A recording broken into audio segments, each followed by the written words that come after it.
ይህች ዓለም በክፉ ተይዛለች ስንል በምክንያት ነው። የዚህ ዓለም ገዢ ቀኑ እንደደረሰ አውቆ በመጨረሻው ዘመን በርካቶችን በማያውቁት ወጥመድ እያጠመዳቸው ነው ያለው። በዛሬ መርሃ ግብራችን ከታዋቂ ድርጅቶች ጀርባ ያሉ ሰይጣናዊ ምልክቶቻቸውን እናጋልጣለን። እውነት ከምልክታቸውስ ጀርባ ያለ እውነታ ምንድን ነው? መገናኛ ጫካ ፕሮጀክት አካባቢ ለየት ባለ አከፋፈል 40%ቱን የቤታችሁን ዋጋ ሲከፍሉ ቀሪውን 60% ያለምንም የዋጋ ጭማሪ ቤታችሁን ስትረከቡ መክፈል የምትችሉበትን እድል ቴምር ፕሮፐርቲስ አመቻችቶሎታል።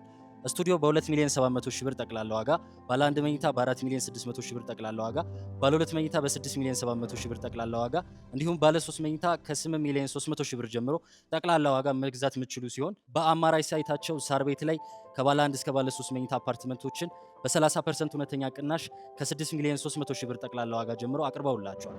እንዲሁም የንግድ ሱቅ አማራጮችን በቡልጋሪያ በቃሊቲና በፒያሳ ከ500 ሺህ ብር ጀምሮ ቅድመ ክፍያ በመክፈል መግዛት ትችላላችሁ። ለበለጠ መረጃ በ0964 87 22 11 ይደውሉ። ቴምር ፕሮፐርቲስ።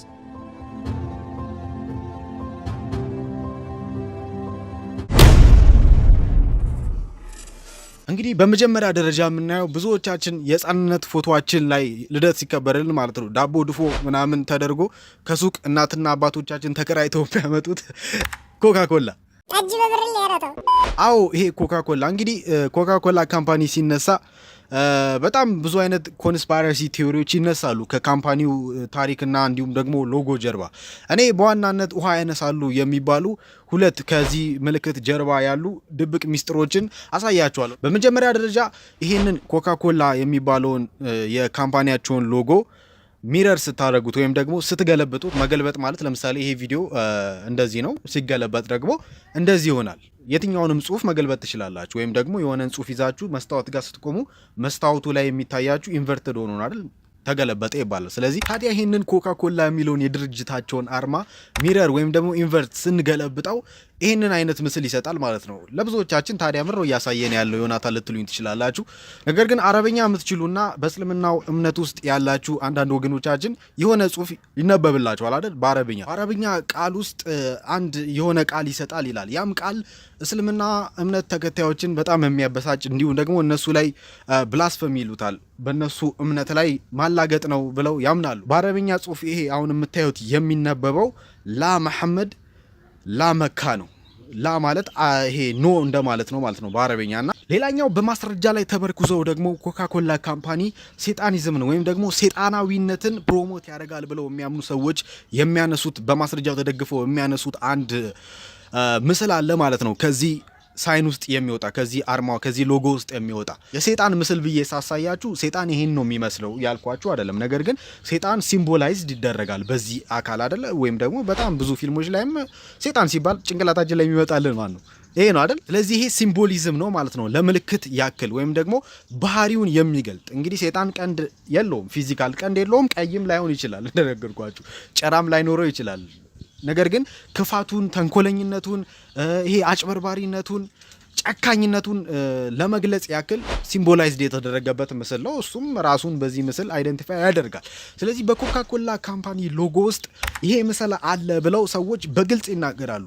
ይህንንም የሚሉት ኮካኮላ ይሄንን ምልክት እንደዚህ አድርጋችሁ ስትገለብጡት ምንም ነገር ሳትጨምሩ የሆኑ ፓርቶችን በማድመቅ ብቻ ይህንን የሰይጣንን ምስል ከዛ ውስጥ ታወጣላችሁ ነው። ቀለል አድርጌ ለማስረዳት ያክል እንዲመቸኝ አንድ ቪዲዮ እያየን ላስረዳችሁ። እንግዲህ እንደምትመለከቱት ከኮካኮላ ላይ የተወሰደ ነው። ገልብጦ ነው እየሳለ ያለው፣ ምንም ነገር አይጨመርም። እንደነገርኳችሁ እንደምትመለከቱት የሆኑ ፓርቶችን ብቻ በተለየ ቀለም እያደመቀ ነው የሚገኘው። እየደመቀ ሲመጣ አይን ይወጣዋል፣ እየደመቀ ሲመጣ አንገት ይወጣዋል፣ እየደመቀ ሲመጣ መጨረሻ ላይ ታዩታላችሁ ቀንድ ይወጣዋል። እንደተመለከታችሁት ነው። በጣም ያስደንቃል ወገኖቼ።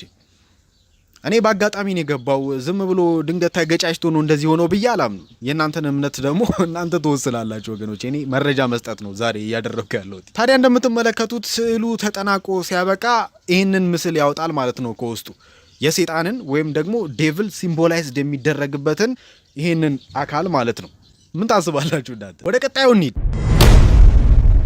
በሁለተኛ ደረጃ የምናገኘው ደግሞ አሁን በጣም ብዙ ወጣቶች ፈጣሪ ረድቷቸው ሲያበቃ ኪሻቸው ውስጥ እንዲገባ የሚፈልጉት ስልክ ያላቸውን ነገር ሽጠው አንዳንዶች ኩላሊታቸውንም የሚሸጥበት ቦታ ቢኖር ሽጠው መግዛት የሚፈልጉት አፕል የሚባለው ስልክ እንዲሁም ደግሞ ካምፓኒ እቺ ከምትመለከቷት የአፕል ምልክት ጀርባ ያለ አንድ ድብቅ ሚስጥር ነው። የመጀመሪያው አፕሉ ያው የተገመጠ እንደሆነ ታውቃላችሁ፣ ይሄ የምትመለከቱት ነገር ግን የመጀመሪያው የአፕል ሎጎ ይሄ አልነበረም። ኦልሞስት 5 ጊዜ የሚሆን ሎጎቸውን ቀይረው ነው አሁን በቀኑ መጨረሻ እዚህ ሎጎ ላይ የደረሱት ማለት ነው። ነገር ግን ከዚህ በፊት የነበሩ እንደነገርኳችሁ 5 የሚሆኑ ሎጎዎች አሉ። የመጀመሪያው የአፕል ካምፓኒ ሎጎ የምትመለከቱት ነው። እንግዲህ እንደምትመለከቱት አፕል ካምፓኒ ይላል። ስዕሉ ላይ ያለው ደግሞ አይዛክ ኒውተን ነው። ሰር አይዛክ ኒውተን ያው ምናልባት ፊዚክስ ላይ ያልፎረፋችሁ ሰዎች፣ በመስኮት ያልተማራችሁ ሰዎች ታውቁታላችሁ። ኒውተን ምናምን ሲባል አይደለም። ከሎጎው ጥግ ጥግ ላይ የተጻፉ ጽሁፎች ኒውተን የሚባለው ሰው ብቻውን ማንም ሊደፍረው በማይችል የሀሳብ ውቅያኖስና ዓለም ውስጥ ይዋኛል የሚል አይነት ትርጓሜ ይይዛል ማለት ነው። ዋና ሀሳባችን አይደለም። ነገር ግን በ1976 ይህንን ሎጎ ከተጠቀሙ በኋላ 1977 በፈረንጆቹ አቆጣጠር ሎጎቸውን ወደዚህኛው ቀየሩት ማለት ነው። አፕሏ የተገመጠች ሆነች። አሁን ያለችዋን ትመስላለች፣ ነገር ግን የሬንቦ ከለር አላት ማለት ነው። እንግዲህ ሬንቦ ከለር ሲነሳ ብዙዎቻችሁ የምታውቁ ሰዎች ሬንቦን ባንዲራ የሚጠቀሙ እነማን እንደሆኑ ታውቃላችሁ አይደል? ያው በተመሳሳይ ጾታ ግንኙነት ውስጥ ያሉ ማለት ነው። እንግዲህ ያው በጣም ተጠንቅቄ የማወራው እንደዚህ አይነት ነገር ምናልባት እዚህ ፕላትፎርሞች ላይ አይፈቀድም ብዙ እንድትናገሯቸው ምናምንና ገብቷቸዋል ያልኳችሁ ማለት ነው፣ እንደነዚህ አይነት ሰዎች ማለት ነው። ታዲያ ከዚህ ሎጎ ጀርባ ያለውን ታሪክ ስትሰሙ ነው አንዳንድ ነገር የሚያስገርማችሁ። ይሄ የምትመለከቱት ሰው አለን ቱሪንግ ይባላል። ቱሪንግ እናንተ አንብቡት። እንግሊዘኛ ነው ሲዳምኛ ነው ምንድን ነው እንትኑ አልገባኝ። ታዲያ ይሄ ሰው በሁለተኛው የዓለም ጦርነት ጊዜ ለግሬት ብሪቴን ለታላቋ ብሪታንያ ወይም ደግሞ አሁን ላለችው ለእንግሊዝ አሁንም ብሪቴን ነው የሚባሉት ትልቅ ሚና የተጫወተ እንደውም በሁለተኛው ዓለም ጦርነት ጀርመን እንድትሸነፍ ከፍተኛ አስተዋጽኦ ካደረጉ ሰዎች ውስጥና በአሁን ባሉት ኮምፒውተር ሳይንቲስቶች ወይም ደግሞ በኮምፒውተር ቴክኖሎጂ ውስጥ የሚሰሩ ሰዎች ግራንድ ፋዘር ኦፍ ኮምፒውተር ቴክኖሎጂ ይሉታል። ቴክኖሎጂ አሜሪካን አክሰንት ያመለጠኝ። ታዲያ ይሄ ሰው በጦርነቱ ጊዜ ጀርመኖች ኢንኮድ አድርገው ወይም ደግሞ በኮምፒውተር በሚለዋወጡት ሜሴጅ ውስጥ ደብቀው የሚያስተላልፏቸውን አንዳንድ ሚስጥራዊ የጦርነት እንዲሁም ደግሞ በወቅቱ በነበረው ጊዜ የሆነ ለማሸነፍ የሚደረጉ ጥረቶችን ቀድሞ በማንበብና ቀድሞ ሀክ ማድረግ ነው የሚባለው፣ እንደዛ በማድረግ ለብሪቴን ይሰራ የነበረ ሰው ነው ማለት ነው። ታዲያ በፈረንጆቹ አቆጣጠር በ1954 ትልቅ የሚባል ወንጀል ይሰራል ማለት ነው። አለን ቱሪንግ ምንድነው የሰራው ወንጀል? በሰዓቱ ከተመሳሳይ ጾታ ጋር ግንኙነት መጀመር አይቻልም።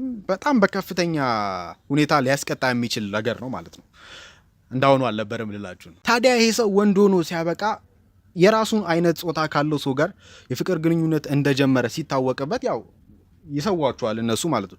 ይህ ነገር ከመከናወኑ በፊት እኔ ራሴን ለምን አልሰዋም አለና አፕል አመጣና ሳይናይድ የሚባል ፖይዝን ውስጡ ጨመረበት። ከዛ በኋላ አፕሉን ገመጠው። አፕሉን ገምጦት ሲያበቃ ያው እሱም ተገመጠ ነው ወደ ሌላኛው ዓለም ማለት ነው። አለፈ፣ ህይወቱ አለፈ ከዚህ ምድር ላይ አናል ላይፍ ሆነ ማለት ነው። ታዲያ በ1977 የአፕልን ሎጎ ወደዚህ ሲቀይሩት አንደኛ አፕሉ ተገምጦ በሱ በአለን ተገምጦ የሱ ህይወቱን ማለፉን እንዲሁም ደግሞ እሱ በወቅቱ በምን ምክንያት ይሄን እንዳደረገ ነግሬያቸዋለሁ። ያው ደጋግሜ መናገር ስለማልችል ነው። በዛም ምክንያት የሬንቦ ፍላግ እንዲኖረው ተደረገ ማለት ነው። ሁለተኛው ድብቅ መረጃ እዚህ ጋር ነው የሚጀምረው። እንግዲህ የተገመጠ አፕልን ትርጓሜውን ኢንፋክት ጉግል ላይ ገብታችሁ የአፕል ሎጎ ትርጓሜ ምንድነው ብላችሁ ብትጠይቁ አሁን እኔ ቀጥዬ የምነግራችሁ ነው መጀመሪያ የሚያመጣላችሁ ማለት ነው። እና ታዲያ በክርስቲያኑ ማህበረሰብ ውስጥ እንደሚታወቀው የሰው ልጅ በኃጢአት የወደቀው አምላክ ፈጣሪ አትብላ ካለው ፍሬ በልቶ ነው። ፍሬው አፕል ነው ግሽጣ ነው ምን እንደሆነ አይታወቅም። ስፔሲፊካሊ አልተጻፈም ባይብል ላይም። ነገር ግን ብዙ ጊዜ በአፕል ሲምቦላይዝድ ይደረጋል አይደል? ታዲያ እሱን ሲምቦላይዝድ አድርገው ነው እና እንዳትበላ ብሎ ሲያዘው አምላክ አስተውሉ፣ እንዳትበላ ብሎ ሲያዘው አምላክ አዳምን ማለት ነው። ይህንን ስትበላ ሞትን ትሞታለህ። ሴጣን ደግሞ በእባብ ውስጥ ሆኖ መጥቶ ሔዋንን አስቷት እንዲሁም ደግሞ ባሏን አዳምን ሲያስታቸው የነገራቸው አንድ ነገር አለ። ይህንን ከበላችሁ እንደ ራሱ እንደ እግዚአብሔር ስለምትሆኑ ነው። መልካምና ክፉን በማወቅ ረገድ እንደ እግዚአብሔር ትሆናላችሁ አላቸው። ስለዚህ የእውቀት ጥግ የአስተውሎት ማማ ላይ ስለምትወጡ ነው እንዳትበሉ ያላችሁ አይነት ነው ትርጓሜው። ስለዚህ አፕሉን ወይም ደግሞ ፍሬውን ገምጠው ሲበሉት የእውቀት ልክ የአስተውሎት ማማ ላይ ደረሱ። ስለዚህ በቀኑ መጨረሻ አምላክ የነገራቸው ነገር ስህተት፣ ሰይጣን በእባብ ውስጥ ተመስሎ የነገራቸው ደግሞ ትሆናላችሁ ያላቸው ነገር ትክክል እንደሆነና የሰይጣንን እውነተኛነት ሰይጣን እውነተኛ ሆኖ አያውቅም፣ አያቅም። ነገር ግን የሰይጣንን እውነተኛነት በድብቅ የሚሰብክ እንደዚህ አይነት እንድምታ ያለው ነው ብለው ይናገራሉ። ወደ ቀጣዩ እንሂድ። በሶስተኛ ደረጃ የምናገኘው እንግዲህ ብዙ ኢትዮጵያውያን አሜሪካን አምላክ ደስቷቸው እግራቸው ሲረግጥ በጠዋት ተነስተው ቡና ለመጠጣት ከዲጃ የጀበና ቡና ሳይሆን የሚሄዱት ስታርባክስ እንደሆነ ታውቃላችሁ ወገኖቼ። ታዲያ ስታርባክስ የሚባለው ይሄ የምትመለከቱት ትልቅ የቡና ካምፓኒ ድርጅት ሎጎ ጀርባ በጣም ሼዲ የሆኑ ብዙ ድብቅ ሚስጥሮችን ይዟል ብለው ብዙዎች ያወራሉ። ማስረጃም አላቸው። እነሱን ላሳያችሁ። ከዚህም ምልክት ጋር ተያይዘው የሚነሱ ሁለት ጣዖታት እንዲሁም ደግሞ አጋንንታዊ እንድምታ ያላቸው ነገሮች አሉ። የመጀመሪያው ማለት የነሱም እንግዲህ ግልጽ የሆነ ትርጓሜያቸው እቺ በምስሉ ላይ የምትመለከቷት እንግዲህ ሴት ትመስላለች። የሆነ ደግሞ በግራና በቀኝ የሆነ እግር ወይ እጅ የሚመስል ነገር አለ አይደል? ይሄ አሁን ያለው ሎጎ ነው። በመጀመሪያ ያለውን ሎጎ ላሳያችሁ። የተወሰነች ፓርቷን እንሸፍናታለን። ምክንያቱም በምስሉ ላይ ያለችዋ ቅርጽ አካላቷ የተወሰነ እዚህ ደረቷ ምናምን ስለሚታይ ማለት ነው ወገኖች። ማለት በጣም ይመራል፣ ያንገሸግሻል እና ይሄ ነው የምትመለከቱት ሎጎ ነው በመጀመሪያ ስታርባክስ የተጠቀመው ማለት ነው። እቺ የምትመለከቷት ማናት ታዲያ? እቺ አሳ ናት ወይስ ሰርዲን ናት? አይደለችም ወገኖቼ። ሰሬን ወይም ደግሞ ሲሬን ይባላሉ ማለት ነው። ይሄ ሚስቲካል ክሬቸር ናቸው። ሚስቲካል ክሬቸር ማለት በጥንታዊ ግሪክ ሜቶሎጂ ውስጥ እንግዲህ የግሪክ ሜቶሎጂ የሚባል ራሱን የቻለ ጥናት አለ። ብዙ አምላኮች፣ ብዙ ጣዖቶች እንዲሁም ደግሞ ብዙ ፍጥረታቶች እንዳሉ ያወሳል ማለት ነው። ታዲያ በግሪክ ሜቶሎጂ ውስጥ ሲሬን የተባለችዋ እቺ የምትመለከቷት ሰውም አሳም እንዲሁም ደግሞ ወፍም ናት ይላሉ አንዳንዶች። ሁለት እግር ወይም ደግሞ ከወገቧ በታች ሁለት አካል ያላት ማለት ነው። እንደምትመለከቱት በባህር ውስጥ የምትኖር በጥንት ጊዜ በባህር ላይ የሄዱ የነበሩ ኤክስፕሎረሮች እንዲሁም ደግሞ ብቻ ባህር ላይ ስራ የሚሰሩ ሰዎችን በሚገርም ድምጿ በሚገርም ውበቷና የሚስረቀረቅ ድምጿ ሲንግ ታደርጋለች ይላል። በምታዜም ሰዓት ላይ የነዛን ሰዎች ቀልብ ገዝታ ሰዎቹ ከራሳቸው ቁጥጥር ወጥተው በሷ ድምጽ ቁጥጥር ውስጥ እንዲሆኑ አንዳንድ ፊልም ላይ አልተመለከታችሁም?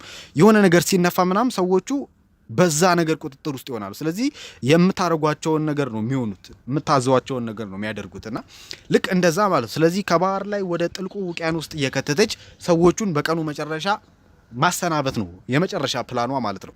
ስለዚህ ሲሬን የምትባለዋን ራሷን ይችን ጣዖት ነው አምጥተው የገጠሙት። ያው በቀናት መካከል እንግዲህ ጊዜ እየሄደ ሲመጣ እንደነዚህ አይነት ምልክቶችን መጠቀም አንደኛ ፋሚሊ ፍሬንድሊ አይደለም እንዳልኳችሁ የሆነ ፓርቷ ስለሚታይ፣ ስለዚህ ቀስ እያሉ እያሻሻሉት እየሸፈኗት አሁን ያለችበት ቦታ ላይ ደርሳለች ማለት ነው።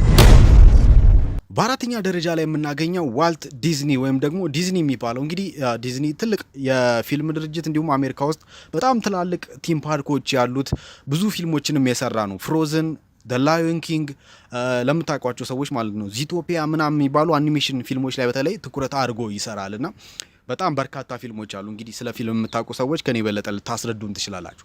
ታዲያ በዋልት ዲዝኒ ሎጎ ውስጥ የተደበቀ ምስል አለ። ያ ምስል ደግሞ 666 የሚባለው 666 ማለት ነው እሱ ቁጥር ነው ብለው ያስረዳሉ። ታዲያ በደንብ አስተውላችሁ ውስጡ የተሰገሰገውን የዚህን ቁጥር ምንነት ተመልከቱት። የመጀመሪያውን 6 ከዚህ ጋር፣ ሁለተኛውን 6 ከዚህ ጋር፣ ሶስተኛውን 6 ከዚህ ጋር ስታወጡት በቀኑ መጨረሻ 3 ስድስቶችን ታገኛላችሁ ማለት ነው። ወደ መጨረሻውና ወደ አምስተኛው እንሂድ። በመጨረሻ ደረጃ የምናየው ስለዚህ መጠጥ ነው። አረ ሚሪንዳ ነው። አዎ ስለዚህ መጠጥ እንግዲህ ይሄን መጠጥ ታውቁታላችሁ። ኢነርጂ ድሪንክ ነው፣ ሞንስተር ይባላል። እኛም ሀገር አንዳንድ ትላልቅ ሱፐር ማርኬቶች ውስጥ ይሸጣል ማለት ነው። እየጠጣችሁ አላችሁ። ከምልክቱ ጀርባ ድብቅ የሆነ አጋነንታዊ ስብከት አለ ተብሎ ይታመናል ማለት ነው። ማስረጃዎቹን ላሳያችሁ። ስለዚህኛው ሎጎ ከመነጋገራችን በፊት ሞቶቸውን እንመልከት። ሞቶ ይሄኛው ሳይሆን ሞቶ መፈክር ማለት ነው። ለምሳሌ ከካምፓኒዎች ታች ከሎጓቸው አጠገብ መፈክር አላቸው። ለምሳሌ ንግድ ባንክ ይባልና ሁሌም የሚተማመኑበት ባንክ እንደዚህ እንደሚባለው ማለት ነው። የሞንስተር ኢነርጂ ድሪንክ ሞቶቸው እንደምትመለከቱት አንሊሽ ደ ቢስት የሚል ነው። ወይም ደግሞ ቢስት አውሬ ነው። እንግዲህ ቢስት ሲባል በእምነት ውስጥ በስፔሻሊ በመጽሐፍ ቅዱስ ውስጥ ራእይ የሚባል የመጽሐፍ ቅዱስ ፓርት አለ እንደምታውቁት። በዛ ላይ ራእይ ውስጥ ቢስት የሚባለው በዋናነት በቀኑ መጨረሻ ሊመጣ ስላለው ስለ አንታይ ክራይስት ወይም ደግሞ በጠቅላላው ትርጓሜው ስለ ሰይጣን ነው የሚያወራው ማለት። ስለዚህ አንሊሽ ደ ቢስት ሲሉ አንሊሽ ማለት እንግዲህ መልቀቅ፣ መፍታት፣ ይሄ ፈቶ እንደ መልቀቅ አይነት ነው አይደል? አግዙኝ እንግዲህ እናንተ። እንደዚህ አይነት ትርጓሜ ያለው የሎጎ ምልክት ደግሞ 3 ይሄ በሞንስተር ጣት የተቧጠጡ የሚመስሉ አጭር አንገት ያላቸው 7 ቁጥሮችም ይመስላሉ። ነገር ግን እንደዛ አይደለም። ታዲያ በደንብ ተመልከቱት ወገኖቼ። በዕብራይስጥ ኒውሜሪካል ወይም ደግሞ በሂብሪው ኒውሜሪካል የቁጥር ዝርዝር ውስጥ በዕብራይስጥኛ 6 ቁጥር ቫህ ወይ ቫህ ይሉታል ሲጠሩት ማለት ነው። ሲጻፍ እንደዚህ ነው የሚጻፈው። ተመልከቱት። ይሄኛው ቁጥር 6 ነው ማለት ነው። ይሄኛውን ደግሞ ተመልከቱት። የሞንስተር ኢነርጂ ድሪንክ ሎጎ ነው።